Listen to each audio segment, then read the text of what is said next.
इस सभा को शुरू करने से पहले मैं आपसे कुछ सवाल करना चाहता हूं। ये आपके जीवन से जुड़े हुए हैं। आज बहुत बार आप सभी जानते हैं कि मनुष्य ने ज्ञान के वृक्ष को चुना है। आपने देखा,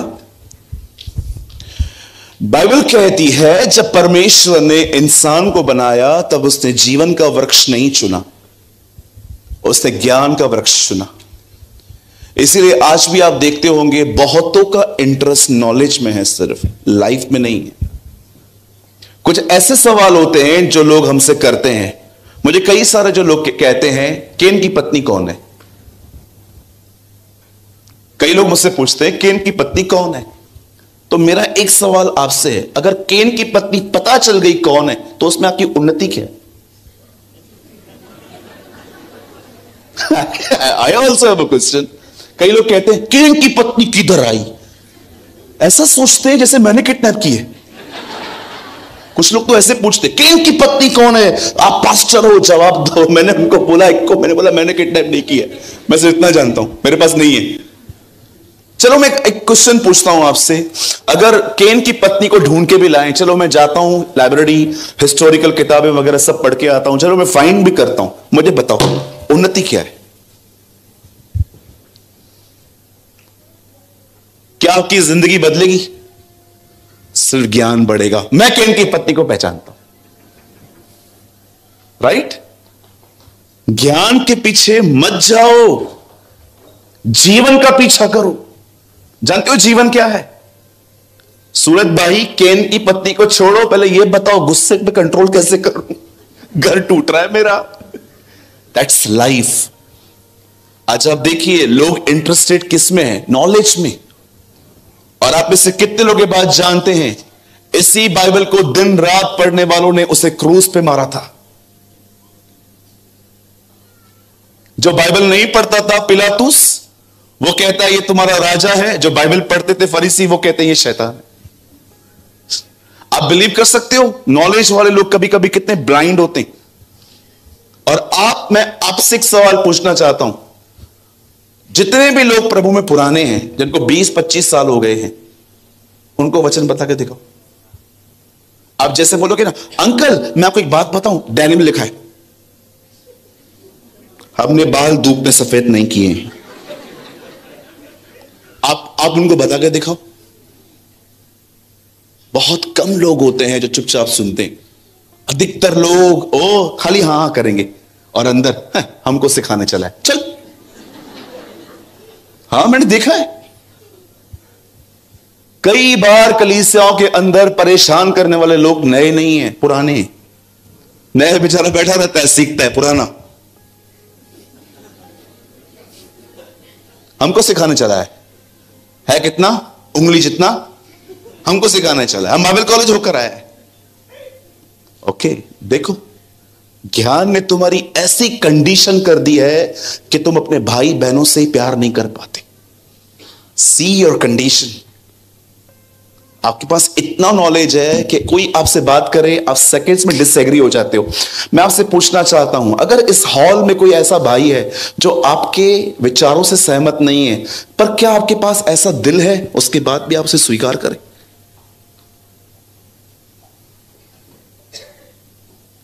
हमारे कलीसिया के अंदर एक परिवार है। हस्बैंड किसी और चर्च में जाता है, वाइफ हमारे पास आती है। अब रविवार को वो अपने चर्च में जाता है, वो हमारे पास आती है। एक दिन मैं प्रचार कर रहा था पतरस के ऊपर, और उस दिन हस्बैंड के चर्च में भी पतरस में ही प्रचार हुआ। दोनों रात को मिले। हस्बैंड ने बोला, क्या प्रचार किया मेरे पास्टर ने पतरस के बारे में। और अब ये पत्नी, हमारे पास्टर ने भी पतरस ही प्रचार किया। अच्छा, क्या बताया? उसने कहा 3 बार उसने इनकार इसलिए किया क्योंकि वो डर गया। इसने कहा नहीं, हमारे पास्टर ने हमें कुछ और बताया। मतलब तुम ये कहना चाहते हो मेरा पास्टर झूठा है? नहीं, मैं झूठा नहीं बोल रहा हूं, लेकिन ये टीचिंग सही नहीं है। अच्छा, तुम्हारा पास्टर तो ऊपर से उतरा है, जैसे ऊपर से इंजील लेके निकला था उधर से। ज्ञान की बात पे लड़ रहे। मैंने कई पत्नियों को देखा है, पतियों को भी देखा है, झगड़े के अंदर जानते हो क्या बोलते हैं एक दूसरे को? पत्नी बोलती है, सुनो, परमेश्वर के वचन में लिखा है अपनी पत्नी को अपने समान प्रेम करो, और वो बोलता है वचन में ये भी लिखा है पत्नी को पति के अधीन रहना है। क्या फायदा उस ज्ञान का जिस ज्ञान ने आपको अपनों से अलग कर दिया? I am least interested in knowledge. मुझे वो वृक्ष चाहिए जो आदम ने छोड़ दिया, ट्री ऑफ लाइफ। जानते हो वो किसको दर्शाता है? जीसस, यीशु को दर्शाता है। लेकिन उस पेड़ को जानते हो लोग क्यों नहीं चुनते? क्योंकि उसका एक कारण है। उस पेड़ के आसपास एक तलवार घूमती है जो ये बात दर्शाती है, ज्ञान पाना बहुत आसान है, किताब खोलो, यूट्यूब खोलो, मिल जाएगा। लेकिन जीवन चाहिए तो ये तलवार पहले तुम पर चलेगी, ये तलवार तुम पर चलेगी, ये तलवार तुम्हारे अंदर के गांठ गांठ गूदे गूदे को काटेगी। अगर आप गर्लफ्रेंड रखते हो और उस वृक्ष की तरफ चलोगे तो सबसे पहले वो तलवार उस गंदे संबंध पे चलेगी। अगर आप पैसों से प्रेम करते हो और खुदा के उस पेड़ के आगे जाओगे, ये तलवार उस पे चलेगी, क्योंकि वहां पर हर चीज वो स्वीकारी जाती है जो खुदा को पसंद हो। दैट इज द रीजन आज बहुत सारे लोग हैं, they want knowledge not life. Yeshu ने नहीं कहा मैं तुम्हें और ज्ञान दूंगा, यीशु ने कहा मैं इसलिए आया हूं तुम जीवन पाओ और बहुतायत से पाओ। चलो मैं आपसे पूछना चाहता हूं, चलो केन की पत्नी पता भी चल जाए, उन्नति क्या है? ढूंढ लेंगे, चलो हम निकलते हैं सब कली। चलो आप इधर ढूंढो, मैं उधर ढूंढता हूं, जिसको पहले मिली कॉल करो। मेरे को मिल गई। अच्छा क्या नाम है? पूछ, सबको बताएं। कहिए अपने पास वाले से, जीवन चाहिए ज्ञान नहीं।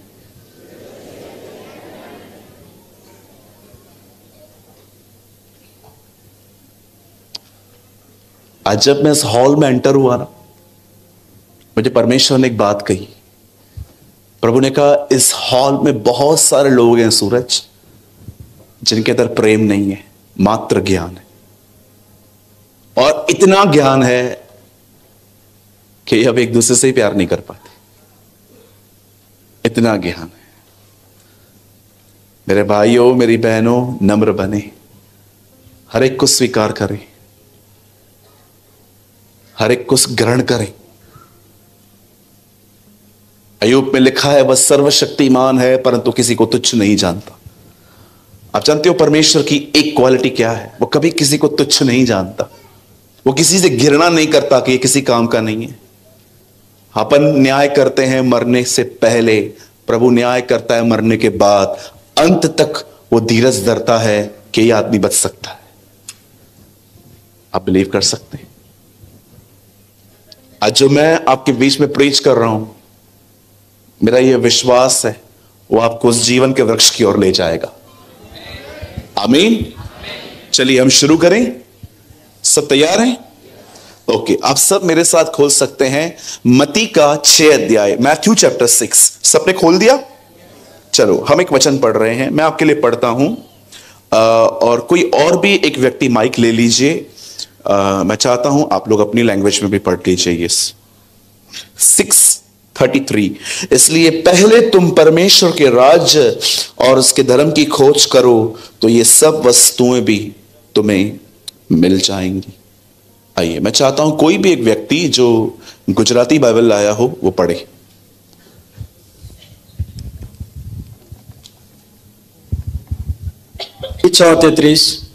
પણ તમે પહેલા તેના રાજ્યને તથા તેના ન્યાયપણાને શોધો, એ બધા વાના પણ તમને અપાશે।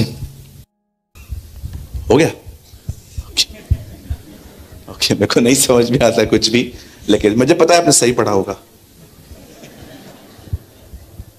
आपकी गुजराती पे कम वर्ड्स है ना बहुत, फिर से पढ़ो भैया।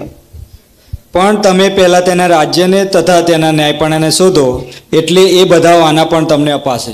हाँ ओके, बहुत बहुत बढ़िया है ये तो. ओके चलिए, मैं चाहता हूं आप सब सामने देखिए. मैं आपका ज्यादा टाइम नहीं लूंगा. I'll preach 40-45 minutes. मैं चाहता हूं आप सब सामने देखें. सुनिए, इस दुनिया में सबसे पहला व्यक्ति जो परमेश्वर ने बनाया उसका नाम था आदम. मैं आपको बताना चाहता हूं उसकी उम्र 900 साल से अधिक थी जब वो मरा. उसके बाद परमेश्वर ने, अब देखिए उसकी लिस्ट में एक और व्यक्ति है. His name was मैतुशेलह. उसका नाम था मतुशेलह. यह बाइबल का सबसे अधिक जीवित रहने वाला व्यक्ति है. उसके बाद आप एक और व्यक्ति के बारे में पढ़ेंगे जिसका नाम है नोहा. नू कहते हैं हम हिंदी में और इंग्लिश में नोहा. बहुत जिया. आप इब्राहिम को देखेंगे, 175 ईयर्स वो जिंदा रहा. आप मूसा को देखिए, 120 साल वो जिंदा रहा. मैं आप में से हर एक से एक बात पूछना चाहता हूं. इतनी लंबी उम्र, हजार साल, इट मींस अगर आप आज से पहले अगर आप उस दिनों में रहते तो अगर आप एक 250 साल के आदमी से भी मिलते और आप उसको पूछते तेरी उम्र क्या है, 250 साल. 250 साल, हाँ अभी तो बचपन चालू हुआ है. He will told you this. और अगर 500 साल वाले से मिलते तो आप उसको बोलते अभी तक तो जिंदा है. Hey, I'm enjoying my young age. Cool man, cool. You know, वो आपसे ऐसे बात करते. 500 साल पे जवान. आज देखा है आज क्या हुआ है 40 में, जुबान ऐसे ही बाहर आ रही है. आपसे क्वेश्चन है मेरा, प्लीज, ये आपके जीवन से इतना ज्यादा ये कंसर्न रखता है.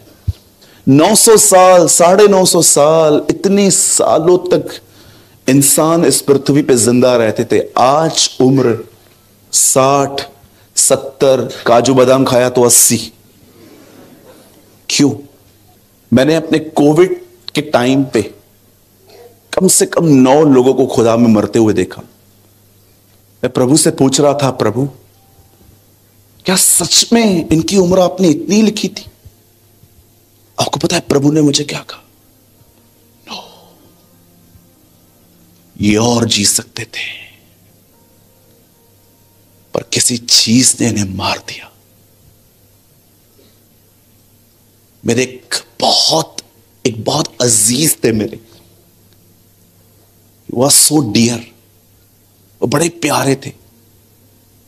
जब मैंने उनकी मौत के बारे में सुना, मैंने खुदावन से पूछा, खुदा ये कैसे हो सकता है? इतना उपयोगी पात्र, इतना यूज होने वाला व्यक्ति इतनी जल्दी चला जाए. प्रभु क्या ये आपकी इच्छा थी? और परमेश्वर ने कहा नहीं. आप जानते हो कोविड जो बीमारी थी वो मात्र एक बीमारी थी, पर जानते हो उसे मजबूत किसने किया? मीडिया ने. सुबह चलाओ आज बेड नहीं है, दोपहर में चलाओ ऑक्सीजन नहीं है, शाम को चलाओ वो इंजेक्शन खत्म हो गई है, रात को चलाओ इतने लोग मर गए, फिर चलाओ ये. आपको पता है किसी भी चीज की चर्चा करते करते वो चीज बड़ी हो जाती है. कोई ऐसी चीज बताओ मुझे जिसकी कोई चर्चा नहीं होती है और वो बड़ी हो रही है. I was in Azamgarh. मैं एक दिन आजमगढ़ में था. मैं चाहता हूं ये आज का कलाम प्लीज आपको बैठने की जगह मिली है. सी, आप पीछे देखो लोग खड़े कैसे हैं बेचारे, खड़े होके सुन रहे हैं वो लोग कलाम. प्लीज आज का वर्ड मिस मत करना, आपको प्लेस मिली है इस ग्राउंड पे. I was in Azamgarh. मैं एक औरत से मिला जो मेरी सभा में आई थी, और जैसे मैं उनसे मिला वो अपने साथ एक व्यक्ति को लेके आई थी जिसके सारी हड्डियां यहां से दिख रही थी, ऐसे पिंजरा दिख रहा था पूरा. मैंने उससे पूछा यस सिस्टर, तो उसने भोजपुरी में मुझे कहा प्रे फॉर हिम, इसके लिए दुआ करो. मैंने कहा हाँ बताइए किस चीज के लिए? कुछ नहीं, कैंसर है। मैंने कहा कुछ नहीं, कैंसर है और क्या हो? आपको पता है जब उसने मुझे कहा कुछ नहीं कैंसर है, मैंने दुआ करी, नॉर्मली चले गए। और आपको पता है जाते जाते उन्होंने मुझे, उस भाई ने मुझे हाथ भी मिलाया जोर जोर से, ऐसे जोर जोर से हाथ मिलाया, उस आंटी ने भी मुझसे हाथ मिलाया और हंस हंस के चले गए। मैंने बोला इनको कैंसर? खुश लगा बड़ा। आपको पता है मैं उसके जाने के बाद में एक बात सोच रहा था, कैंसर की बीमारी है, इससे खुश क्यों, ये खुश लगा पड़ा है? तब मुझे प्रभु ने एक बात कही, देखो पता है उसको क्यों प्रॉब्लम नहीं है? उसे पता ही नहीं है कैंसर होता क्या। He don't know। अच्छा, आप शहर वाले हो, आप पढ़े लिखे हो, आप डॉक्टर के पास जाओ और डॉक्टर की रिपोर्ट को देखें।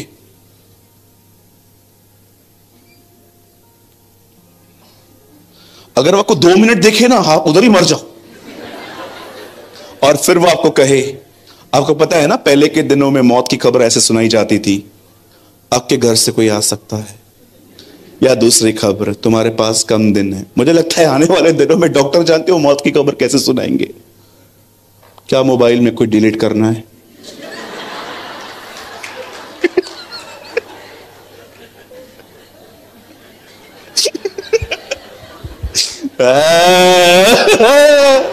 अभी समझा मैं। अरे भाई बहुत अच्छा कर दिया तूने।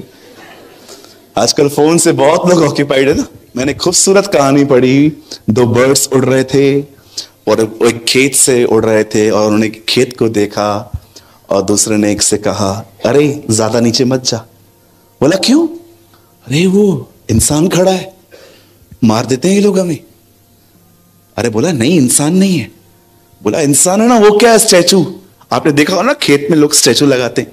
बोला अरे नहीं यार इंसान कहां है, स्टैचू है। तुझे कैसे पता चला स्टैचू है? बोलता है फोन की तरह इसके हाथ में। फोन ही नहीं है इसके हाथ में, ये तो इंसान हो ही नहीं सकता। लगा, शैतान ने लगा दिया है सबको। अरे वो बिजी। उसने कहा अपनी मुंडी ऊपर उठाना, आज इसने हमारी मुंडी सारा दिन नीचे करती है। क्या जमाना आ गया, खुदा के लोग भी नीचे देख रहे हैं आजकल। जबकि यीशु ने कहा ये सारी बातें हो लें तब अपनी शक्ल आकाश की ओर दिखाना, क्योंकि तुम्हारा छुटकारा निकट होगा। आमीन। अब सोचो, उसको उसको उसको कैंसर है, लेकिन कोई फिक्र ही नहीं है। आपको पता चले कैंसर है, आप बिलीव करेंगे 60% आप उधर ही मर जाओगे। जानते हो, ये सोच के आप घर से भी आओगे ना, आपके 2 बेटे हैं, दुकान इसको दे देता हूं, मकान इसको दे देता हूं, मेरे पीछे लड़ न पड़े। कोई भी चीज जिसकी चर्चा न की जाए वो चीज बड़ी नहीं हो सकती। सब लोग इजराइल में एक ही बात कहते थे, ये गोलायत है, ये गोलायत है, ये गोलायत है, इससे कौन लड़ेगा, ये गोलायत है। दाऊद आया, दाऊद ने देखा और दाऊद ने जानते हैं एक बार उसको नहीं कहा ये गोलायत है। दाऊद ने क्या, ये खतना रहित फिलिस्तीनी हमसे क्या लड़ेगा, ये बादशाहों का भागी भी नहीं है, ये हमसे लड़ेगा। मैं जाऊंगा, मैं लड़ूंगा, जिस खुदा ने मुझे शेर और भालू से बचाया है वो मुझे इससे भी बचाएगा। मेरे भाइयों, मेरी बहनों, मैं हमेशा की तरह फिर से ये लाइन कहना चाहता हूं, कोविड सबसे बड़ा नहीं है, कैंसर सबसे बड़ा नहीं है, डिप्रेशन सबसे बड़ा नहीं है। एक नाम है जो सब नामों में बड़ा है, वो यीशु मसीह का नाम है। His name above all names। और याद रखिए भविष्य में यह वचन पूरा होने वाला है, चाहे कोई कहां का भी हो, एक दिन आएगा। आपको पता है पुराने नियम में परमेश्वर जब इब्राहिम को आशीष देते हैं तो कहते हैं, हे इब्राहिम देख मैं अपनी सौगंध खाता हूं। क्यों परमेश्वर ने अपनी सौगंध खाई? क्योंकि लिखा है उससे बड़ा कोई था ही नहीं, और उसने अपनी ही सौगंध खाई। आप में से कितने लोग ये बात जानते हैं, नए नियम में भी एक सौगंध खाई गई है, और वो सौगंध जानते क्या है? जीवन की सौगंध। हर घुटना टिकेगा और हर जुबान स्वीकार करेगी कि वो परमेश्वर है। भविष्य में एक ऐसा दिन आने वाला है, चाहे लोग जिंदा हो, चाहे कब्र से वापस आएंगे, लेकिन कलाम पाक कहता है एक दिन हर घुटना उसके सामने टिकेगा और हर जुबान कहेगी कि तू खुदा है। सुनिए, जब मैंने परमेश्वर से यह बात पूछी कि प्रभु ये लोग क्यों मरे, तब जानते हो प्रभु ने मुझे क्या कहा? इन्हें कोविड ने 30% मारा है, भय ने 70% मारा है। It's a mixture death. इनको कोविड ने 30% मारा है खाली, लेकिन जब इन्हें बताया गया ना आपको कोविड है, इन सबको डेविल ने याद करवाया, कोई नहीं बचा है। वो भी गया, ये भी गया। वो स्ट्रेस ले लेके इनके हृदय पे इतना प्रेशराइज हुए हैं ये लोग, और इनसे इनकी डेथ हुई है।